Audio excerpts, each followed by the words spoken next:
مشعول مش اعلاني. الناس قيل انه دفع سمو الامير مقرن بن عبد العزيز.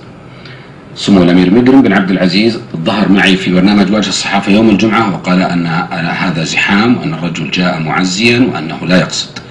معنا الان على الهواء الشيخ حمد بن سعود آل عبد الرحمن آل ثاني. مرحبا يا شيخ حمد. خلاص، السلام عليكم. وعليكم السلام ورحمه الله. مساء الخير. اهلا وسهلا فيك. كيف الحال يا سيدنا؟ الله يحييك. انت هذا موضوع اليوتيوب اشغلك ها واشغل الامير. نعم الله يسلمك. تفضل. احب امسي على المشاهد. اي. الله يسلمك. اصلا انا لم انتبه تماما لما حصل. وذلك لشده الازدحام.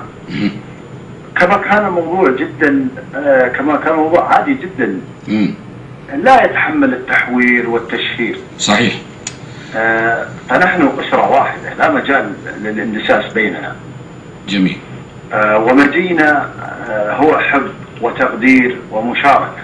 جميل. لإخوتنا في مصابهم، وإيماننا بأن المصاب واحد. صحيح. والخسارة على الجميع. نعم.